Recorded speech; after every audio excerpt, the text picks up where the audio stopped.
NEET പരീക്ഷാ വിവാദത്തിൽ ധർമ്മേന്ദ്ര പ്രധാന്റെ രാജി കൊണ്ട് CJPയുടെ പ്രൊട്ടസ്റ്റ് തീരുമെന്ന് നിങ്ങൾ വിചാരിക്കുന്നുണ്ടോ? ഒരിക്കലും അത് തീരാൻ പോകുന്നില്ല.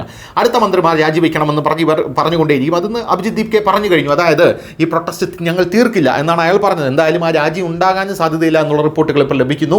നീറ്റ് പേപ്പർ ചോർച്ച വിവാദത്തിൽ കേന്ദ്ര വിദ്യാഭ്യാസ മന്ത്രി ധർമ്മേന്ദ്ര പ്രധാന്റെ രാജി ആവശ്യപ്പെട്ട് CJPയും പ്രതിപക്ഷ പാർട്ടികളും നടത്തുന്ന സമരം തേഞ്ഞു പോവുകയുള്ളൂ. എന്നിരുന്നാലും ധർമ്മേന്ദ്ര പ്രധാൻ രാജിവെക്കില്ലെന്നും പ്രശ്നത്തിലുള്ള പരിഹാരമായി സർക്കാർ ഇതിനെ കണക്കാക്കുന്നില്ലെന്നും സർക്കാർ വൃത്തങ്ങൾ തന്നെ ഇപ്പോൾ വ്യക്തമാക്കിയിട്ടുണ്ട്.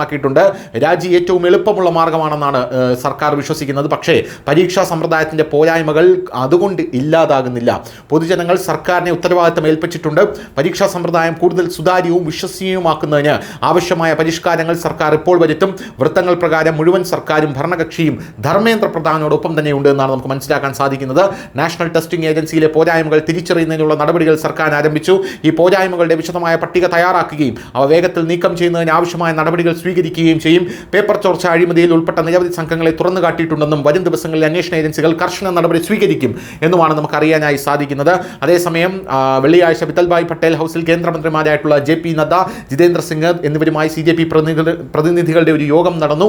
ആ യോഗത്തിൽ ധർമ്മേന്ദ്ര പ്രധാന്റെ രാജി തങ്ങളുടെ ഒത്തുതീർപ്പിന് വിധേയമല്ലാത്ത ആവശ്യമാണെന്ന് CJP വിശേഷിപ്പിക്കുകയും ഈ വിഷയത്തിൽ ഒരു വിട്ടുവീഴ്ചയ്ക്ക് സാധ്യതയില്ല എന്ന് പറയുകയും ചെയ്തു. കൂടാതെ സൺസെറ്റ് ചലോ മാർച്ചിനിടെ നടന്ന പോലീസ് നടപടിയിൽ കേന്ദ്ര സർക്കാർ, RAF, ഡൽഹി പോലീസ് കമ്മീഷണർ എന്നിവരോട് പരസ്യമായി മാപ്പ് പറയണമെന്ന് ആവശ്യപ്പെട്ടിട്ടുമുണ്ട്. News desk news India Malayalam.